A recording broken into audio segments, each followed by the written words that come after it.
Okay, so I stumble upon this guy named Desertphile. Okay, he's a goddamn Australian and thinks he knows everything about fucking climate change, but he's down under, which tells you he's, okay. This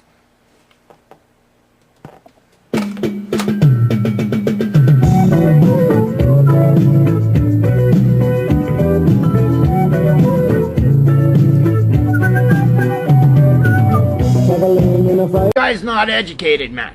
Not educated whatsoever.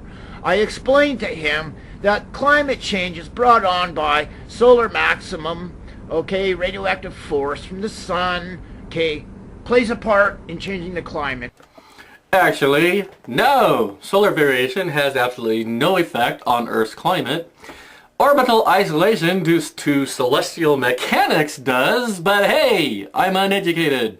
Note 1 down below. We have these solar maximums every 13 years. You mean every 11 years. See note 2. But hey, I'm uneducated. Okay, so of course the climate on Earth is going to change by a few degrees. It's a fact.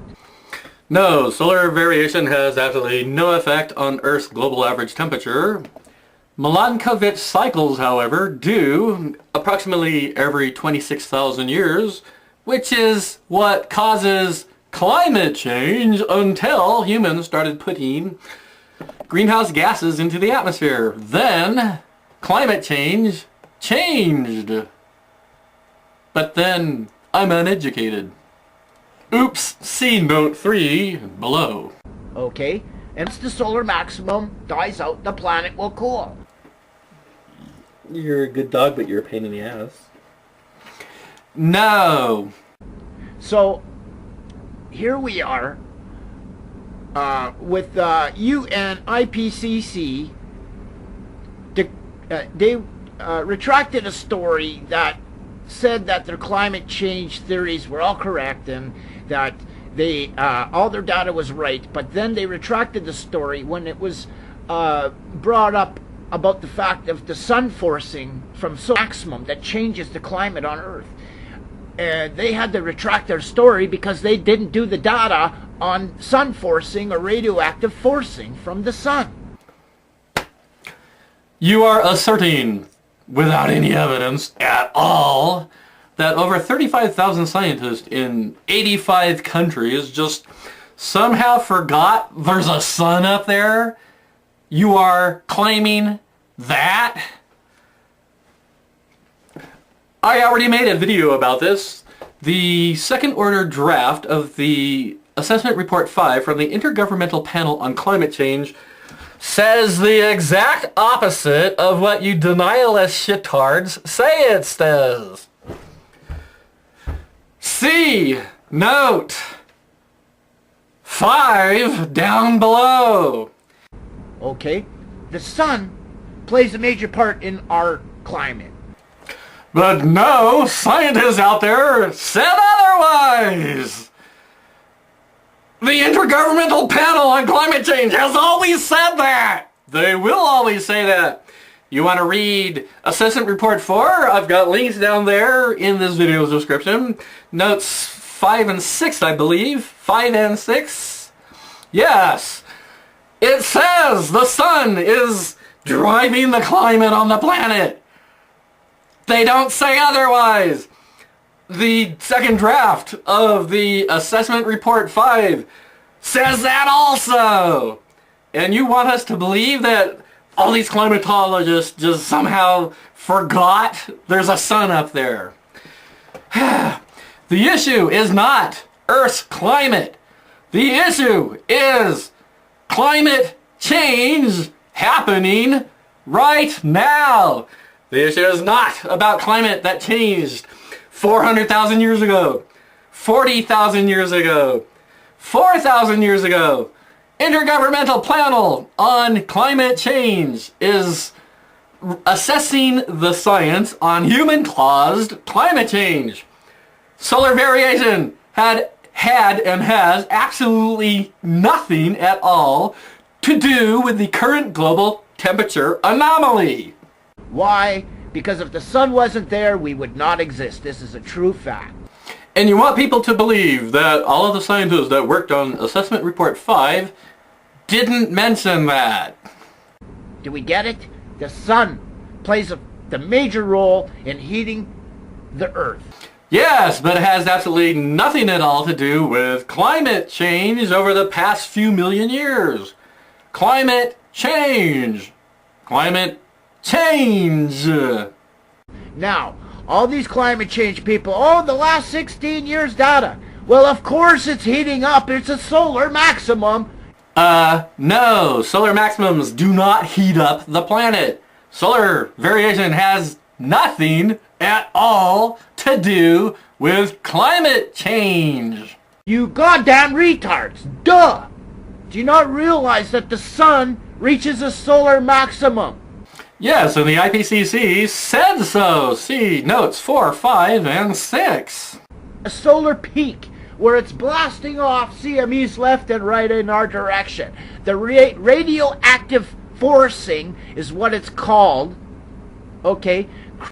Radioactive forcing. Pardon me, I realize I'm uneducated, but isn't it radiative forcing? Creates climate warming on Earth. No, it doesn't. And I'm going to put the data and the charts at the end of this video, and I will demonstrate that it doesn't. I also have links to the data down below, but more on that later. It's a fact. When the maximum cools down, the Earth cools down. No, it doesn't. Which is why you have fluctuation in temperature. Duh! Down under people. You don't know nothing about fucking climate change.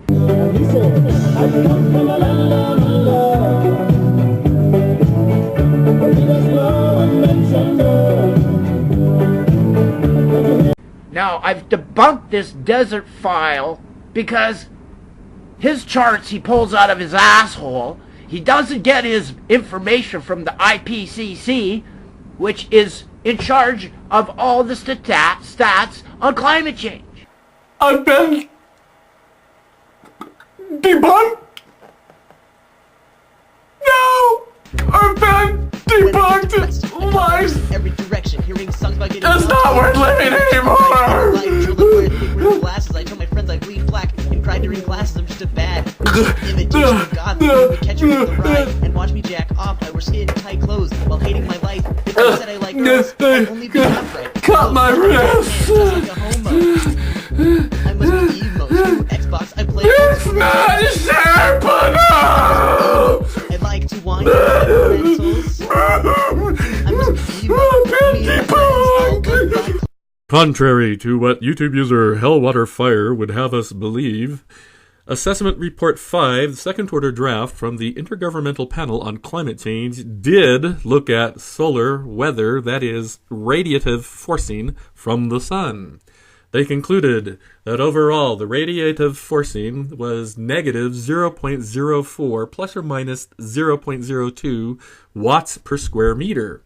And I will actually show that data later. This is smack dab in the report, Chapter 8, page 4, stating it's not there is irrational. The following three charts show total solar irradiance for 33 years.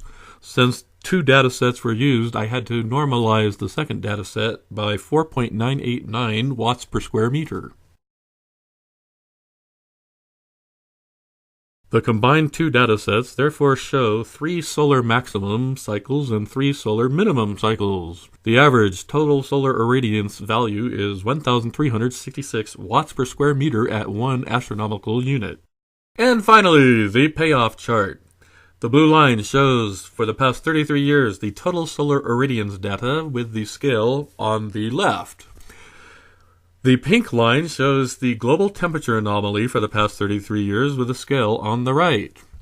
The yellow line shows the linear trend for the total solar irradiance data, and you can see that negative 0.04 watts per square meter that the Intergovernmental Panel on Climate Change mentioned in their second-order draft Assessment Report 5. The red line shows the trend for the global temperature anomaly for the past 33 years. As we can see, global temperature has increased very sharply, while total solar irradiance has remained the same. The data show conclusively that solar variability is not driving the current global temperature anomaly.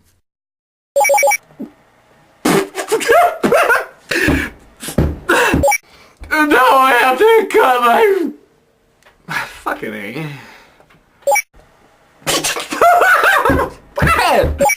Now I have to cut myself!